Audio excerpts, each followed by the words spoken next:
Hello student, welcome to our YouTube channel. दोस्तों, आज हम यूपीपीएससी प्री की साइंस एंड टेक्नोलॉजी क्लास में एक टॉपिक के बारे में बात करेंगे जिसका नाम है नॉन बायोडिग्रेडेबल पॉल्यूटेंट, अजैव अपघटनीय प्रदूषक। इसको हम जैव अनअपघटनीय प्रदूषक भी बोलते हैं, यानी कि इनका वातावरण में जो अ, अपघटन है वो नहीं हो पाता, यानी कि एनवायरनमेंट में ये डिग्रेडेबल नहीं होते, इसीलिए इसको हम नॉन बायोडिग्रेडेबल पॉल्यूटेंट कहते हैं। तो यहाँ से देखिए, नॉर्मली ये क्वेश्चन पूछा जाता है और परीक्षाओं में जब ये क्वेश्चन पूछा जाता है तो एक सिंपल सा क्वेश्चन है और कई बार हम इसको गलत भी कर देते हैं, तो इसको गलत ना करते हुए हम इसको पूरा अच्छे से पढ़ेंगे। चलिए हम शुरुआत करते हैं चैप्टर की। सबसे पहला टॉपिक है कि नॉन बायोडिग्रेडेबल पॉल्यूटेंट क्या होता है, अजैव अपघटनीय प्रदूषक क्या होते हैं। वे प्रदूषक जो प्राकृतिक रूप से सूक्ष्म जीवों द्वारा विघटित नहीं किए जा सकते और लंबे समय तक पर्यावरण में बने रहते हैं, उन्हें हम नॉन बायोडिग्रेडेबल कहते हैं। देखिए, नॉर्मली क्या होता है कि जो भी पदार्थ वेस्ट जो होता है उसको सूक्ष्म जीव और कवक, जीवाणु और कवक के माध्यम से अपघटन कर दिया जाता है। लेकिन कुछ ऐसे पदार्थ मानव ने निर्मित किए हैं जो सूक्ष्म जीव और जीवाणु जो हैं उनको अपघटित नहीं कर पाते।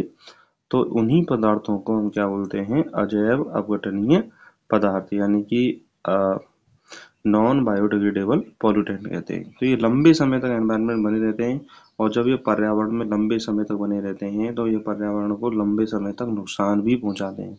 इसीलिए हम इनको पढ़ते हैं और यही कारण है कि ये क्वेश्चन जो है परीक्षा में पूछा जाता है। तो ऐसे प्रदूषक जो प्राकृतिक रूप से सूक्ष्म जीवों द्वारा विघटित नहीं किए जा सकते और लंबे समय तक पर्यावरण में बने रहते हैं, उन प्रदूषकों को नॉन बायोडिग्रेडेबल पॉल्यूटेंट कहते हैं। अब इसमें सबसे पहला जो, अगर हम उदाहरण की बात करें तो पहला उदाहरण आता है प्लास्टिक। पहला क्या था, प्लास्टिक। आपने खूब सुना होगा, सरकार भी कहती है कि भाई प्लास्टिक का उपयोग कम करना चाहिए क्योंकि इसका अपघटन नहीं होता, ये सूक्ष्म जीवों को नुकसान पहुंचाती है, पर्यावरण को नुकसान पहुंचाती है। तो ये सबसे सामान्य नॉन बायोडिग्रेडेबल पॉल्यूटेंट है। इसमें थैली है, बोतल है, पैकेजिंग सामग्री है, ये बहुत सारी चीज़ें प्लास्टिक के अंतर्गत आती हैं। तो जो भी प्लास्टिक का स्वरूप है उसका पर्यावरण में अपघटन नहीं होता और यही कारण है कि पृथ्वी पर जो कचरा है वो धीरे धीरे क्या हो रहा है, बढ़ रहा है। लेकिन आप देख रहे होंगे नॉर्मली कि भाई प्लास्टिक का उपयोग दिनों दिन बढ़ता ही जा रहा है, ना कि वो कम हो रहा है। आगे हम बात करें पॉलीथीन। देखिए, पॉलीथीन खेती, बाजार, घरेलू उपयोग में अत्यधिक काम में ली जाती है। अब यदि ये पॉलीथीन जो है, पॉलीथीन खेतों में पहुंच जाए तो यह मिट्टी की उर्वरता को क्या करती है, कम करती है। यानी जहां पर पॉलीथीन कचरे के रूप में उपस्थित है तो वहां पर मिट्टी की जो उर्वरता है वो क्या हो जाती है, कम हो जाती है। तो पॉलीथीन भी क्या है, नॉन बायोडिग्रेडेबल है, इसका भी अपघटन नहीं हो सकता और यह लंबे समय तक बने रहने के कारण पर्यावरण को क्या पहुंचाती है, नुकसान पहुंचाती है। कई बार क्या है, गाय गाय होती हैं जो घूमती रहती हैं, वो पॉलीथीन को खा जाती हैं, तो पॉलीथीन उनके अंदर भी नुकसान करती है, उनकी पाचन प्रक्रिया प्रभावित करती है और जो जीव हैं वो क्या हो जाते हैं, मरने की संभावना भी बन जाती है। तो पॉलीथीन बहुत ज़्यादा नुकसानदायक है पर्यावरण के लिए। तीसरा पॉइंट है भारी धातुएं, हैवी मेटल्स। इसमें पारा है, सीसा है, कैडमियम है, आर्सेनिक है। तो ये भारी धातु के अंतर्गत आती हैं। इसमें बैटरियां, उद्योग से निकला अपशिष्ट, रंग आदि सब भारी धातुओं के अंतर्गत आते हैं। तो ये भी जैव अपघटनीय नहीं होते और जैव अपघटन न होने के कारण ये भी क्या है, प्रकृति में यदि ज़्यादा मात्रा में पाए जाते हैं तो वह नुकसानदायक होते हैं। तो भारी धातु में पारा, सीसा, कैडमियम और आर्सेनिक ये इम्पोर्टेंट है, परीक्षा की दृष्टि से ये पूछा जा सकता है, इसलिए आप इसको याद रखो। तो बैटरी, उद्योगों से निकला अपशिष्ट और रंग, ये सब क्या हैं, भारी धातुएं हैं और यह है नॉन बायोडिग्रेडेबल सामग्री हैं। चलिए आगे हम बात करते हैं रेडियोधर्मी पदार्थ, रेडियो एक्टिव सब्सटेंस।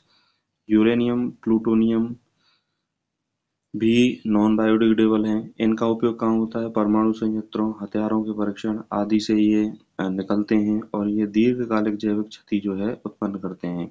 यानी अपने जो रेडियो एक्टिव गुण हैं उनके कारण जो जो जीव हैं उन पर ये क्या है, बहुत ज़्यादा हानिकारक प्रभाव डालते हैं। तो रेडियोधर्मी पदार्थ भी नॉन बायोडिग्रेडेबल के अंतर्गत आते हैं, जैसे यूरेनियम हुआ और प्लूटोनियम हुआ। कीटनाशक पेस्टिसाइड जो हैं डीडीटी, एल्ड्रेन, हेप्टाक्लोर, ये क्या है, इनका जैव संचय होता है। जैव संचय मतलब क्या होता है कि खाद्य श्रृंखला में जब जीव एक दूसरे को अपने भोजन के रूप में उपयोग करते हैं तो इनका जो ऊपर वाले जो जीव हैं उनमें मात्रा बढ़ती चली जाती है, और मात्रा बढ़ने के कारण उन पर यह नकारात्मक प्रभाव डालते हैं।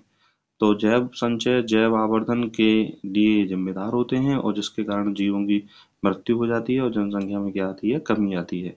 तो डीडीटी का जो पहले व्यापक उपयोग किया गया था, लेकिन ये नॉन बायोडिग्रेडेबल होने के कारण जैव अपघटनीय नहीं होती है ये, तो इसीलिए इसका उपयोग वर्तमान में क्या कर दिया गया है, बंद कर दिया गया है। तो यहाँ से डीडीटी से भी क्वेश्चन क्या है, बहुत ज़्यादा पूछा जाता है। तो आपसे क्वेश्चन एक सिंपल से ही पूछा जाए कि निम्न में से नॉन बायोडिग्रेडेबल प्रदूषक पदार्थ कौन सा है, तो उसमें डीडीटी एक ऑप्शन में जरूर होता है। आगे हम बात करते हैं, जैसे कुछ रासायनिक उर्वरक हैं, केमिकल फर्टिलाइजर हैं, जैसे एनपीके है। एनपीके मतलब नाइट्रोजन, फास्फोरस और पोटेशियम। यूरिया है, फॉस्फेट उर्वरक है। तो यह भी क्या है, प्रकृति को नुकसान पहुंचाते हैं। जल स्रोतों में प्रदूषण के कारण भी क्या है, प्रकृति को नुकसान पहुंचता है। थर्माकोल सजावटी वस्तुएं, खाने की पैकिंग सामग्री, मिट्टी और जल प्रदूषण के स्रोत स्रोत है ये। तो जो थर्माकोल है, थर्माकोल का उपयोग हम किस में करते हैं, सजावटी वस्तुओं के रूप में करते हैं। खाने की पैकिंग सामग्री में हम थर्माकोल का उपयोग करते हैं। मिट्टी और जल प्रदूषण के स्रोत होते हैं थर्माकोल। तो थर्माकोल क्या है, प्रदूषण का क्या है, एक स्रोत है। तो यह भी क्या है, नॉन बायोडिग्रेडेबल पॉल्यूटेंट है, प्रदूषक पदार्थ है। आगे हम बात करें ग्लास। देखिए ग्लास, बोतल, टूटे हुए बर्तन, वर्षों तक ये जो ग्लास है, प्लास्टिक के ग्लास है, ये नष्ट नहीं होते, और जब नष्ट नहीं होते तो ये पर्यावरण को क्या पहुंचाते हैं, नुकसान पहुंचाते हैं। नेक्स्ट है इलेक्ट्रॉनिक कचरा। इलेक्ट्रॉनिक कचरा जो है, मोबाइल फोन है, टूटे फूटे टीवी है, कंप्यूटर है, मोबाइल टीवी चिप्स, इनसे क्या है, इलेक्ट्रॉनिक कचरा बनता है।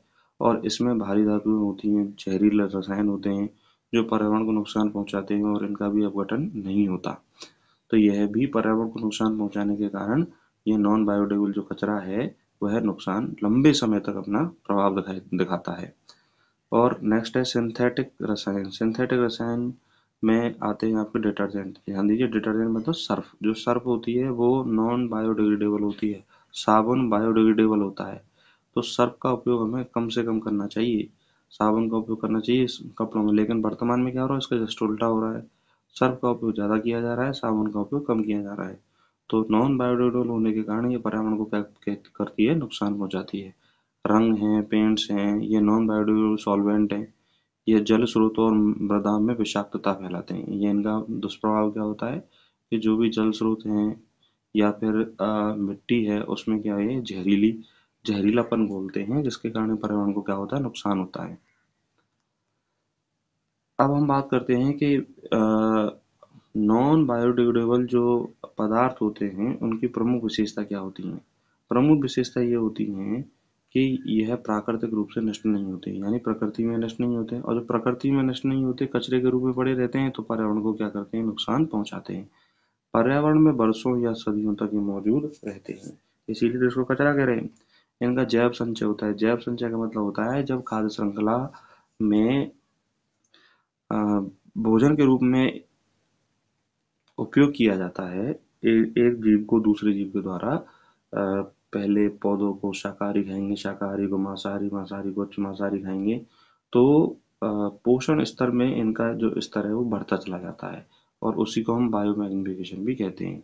तो यह ऊपर वाले जो जीव है उनमें ये बहुत ज़्यादा हानिकारक प्रभाव दिखाते हैं, और उनकी जनसंख्या में क्या आती है, कमी आती है। जैसे गिद्धों की जनसंख्या में भी कमी हुई है, वो इसी के कारण हुई है कि वो प्रदूषक पदार्थों की जो जैव संचय है उनकी मात्रा में क्या होता चला गया, लेवल बढ़ता चला गया, और बढ़ने के कारण उनकी जनसंख्या धीरे धीरे क्या हो गई, कम हो गई। मानव, वनस्पति, पशु और जल जीवों पर विषैला प्रभाव डालते हैं, क्योंकि इनका अपघटन नहीं होता तो ये मानव को भी प्रभावित करेंगे, पेड़ पौधों को भी करेंगे, पशुओं को भी करेंगे, और जल में पाए जाने वाले जीवों को भी करेंगे। इनका पुनः उपयोग करने की आवश्यकता होती है। अब देखिए, मान लीजिए कोई ऐसा पदार्थ है जिसको हम रिसाइकल करके दोबारा उपयोग में ले सकते हैं, तो वो कचरा नहीं फैलाएगा, और हमें नए पदार्थ बनाने की जरूरत नहीं होगी। तो अगर हम रिसाइकल करेंगे तो उनसे कहीं हद तक हम थोड़ा थोड़ा बच ही सकते हैं, लेकिन पूर्णतः ये इलाज नहीं है। इनका प्रभाव क्या है? देखिए मानव स्वास्थ्य पर क्या प्रभाव पड़ता है? त्वचा रोग बनाते हैं, कैंसर बनाते हैं, तंत्र का तंत्र पर असर डालते हैं, प्रजनन क्षमता में कमी आती है, दूषित दूषित जल से संक्रामक रोग उत्पन्न होते हैं। तो ये मानव स्वास्थ्य पर प्रभाव होते हैं। और पारिस्थितिक तंत्र पर क्या प्रभाव है? इकोसिस्टम पर खाद्य श्रृंखला में विषैले पदार्थों का संचय होता है, जिसे हम जैव संचय, बायो एक्यूमुलेशन कहते हैं। अभी अभी हम चर्चा कर रहे थे। मछलियों, पक्षियों, जलीय जीवों की मृत्यु का कारण भी ये बनते हैं, क्योंकि धीरे धीरे जब इनका बायो मैग्निफिकेशन होता चला जाता है तो ये अपना हानिकारक प्रभाव दिखाते हैं, जिससे इन जीवों की क्या होती है? मृत्यु होती है। मृदा की उर्वरता में गिरावट आती है, यानी मिट्टी की जो पैदावार है उसमें क्या होती है? गिरावट आती है। यह पारिस्थितिक तंत्र पर क्या होता है? प्रभाव पड़ता है। आर्थिक प्रभाव क्या पड़ता है? खेती पर असर पड़ता है, स्वच्छता पर अधिक खर्चा आता है।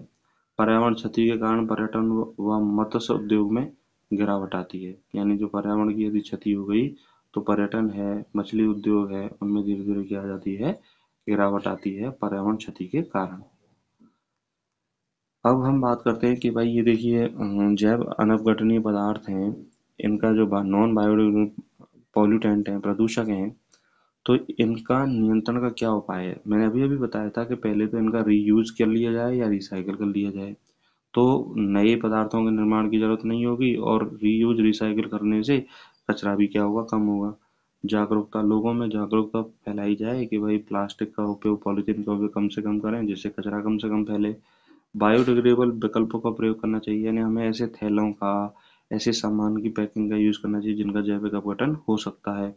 कठोर सरकार नीतियां और दंड के प्रावधान करने चाहिए, यानी सरकार को भी जागरूक रहना चाहिए कि भाई पर्यावरण को हमें यदि बचाना है तो नीतियों को कठोर बनाना चाहिए और दंड का प्रावधान भी करना चाहिए। कचरा पृथक्करण, यानी वेस्ट जो है, कचरा जो है उसका हम पृथक्करण करना चाहिए कि जो जिसका जैविक अपघटन हो सकता है उस कचरे को अलग डिब्बे में, और जिनका नहीं हो सकता उनको अलग डिब्बे में, जिससे कि हम उनको रिसाइकल और यूज कर सकें। तो इस तरह से इनका नियंत्रण किया जा सकता है। अब हम देखिए एग्जाम में कुछ इम्पोर्टेंट क्वेश्चन पूछे जाते हैं, जैसे डीडीटी किस प्रकार का प्रदूषक है? ये भी बहुत बहुत ज्यादा क्वेश्चन पूछा जाता है, तो ये नॉन बायोडिग्रेडेबल इसका आंसर होता है। नॉन बायोडिग्रेडेबल प्रदूषकों से कौन सी प्रक्रिया होती है? बायो मैग्निफिकेशन, जैविक आवर्धन इससे प्रक्रिया होती है। कौन सा पदार्थ भारी धातु नहीं है? सीसा, कैडमियम, मैग्नीशियम, पारा। तो इसमें मैग्नीशियम भारी धातु नहीं है, तो ये भी क्वेश्चन आपसे पूछ लिया जाता है, क्योंकि सीसा है, कैडमियम है और पारा है, ये तो नॉन बायोडिग्रेडेबल पॉल्यूटेंट है। अब हम बात करते हैं प्लास्टिक के प्रदूषण को कम करने के लिए क्या करना चाहिए? रीयूज करना चाहिए, रिसाइकिल करना चाहिए, और ऐसे विकल्पों का, ऐसे सामान का, ऐसे थैलों का उपयोग करना चाहिए जिनका जैविक अपघटन हो सकता है। नॉन बायोडिग्रेडेबल अपशिष्ट का एक उदाहरण बताइए, जैसे थर्माकोल है, ग्लास है, ई वेस्ट है। तो ये सब क्या है? नॉन बायोडिग्रेडेबल बायोडिग्रेडेबल अपशिष्ट हैं। तो देखिए इस तरह से क्वेश्चन जो है वो यूपीपीएससी में, यहाँ से एक टॉपिक मैंने आपको क्लियर कराया जहाँ से क्वेश्चन पूछ लिया जाता है। आशा करता हूँ कि आपको ये टॉपिक समझ में आया होगा, और जो भी स्टूडेंट यूपीपीएससी प्री की तैयारी कर रहे हैं वो इस चैनल को जरूर सब्सक्राइब करें, और धीरे धीरे हम साइंस एंड टेक्नोलॉजी की इसी तरह से जो बेनिफिट टॉपिक हैं वो क्लासेज आपको मिलती रहेंगी। और देखिए मैंने शॉर्ट के माध्यम से भी क्वेश्चनों को क्लियर कराने का प्रयास किया है कि एक ही बार में एक शॉर्ट के माध्यम से आप क्वेश्चन को क्लियर कर सकते हो, तो वहाँ से भी आप इसको देख सकते हो। तो शॉर्ट भी देखिए, यहाँ से जो क्लासेज हैं वो भी देखिए, और ये लगातार जो सिलसिला है वो चलता रहेगा जब तक आपका सिलेबस समाप्त नहीं होता। तो यूपीपीएससी की तैयारी करने वाले सभी स्टूडेंट इस चैनल को जरूर सब्सक्राइब करें, अपने दोस्तों को जरूर शेयर करें, और लाइक करें, कमेंट करें। नमस्कार, धन्यवाद।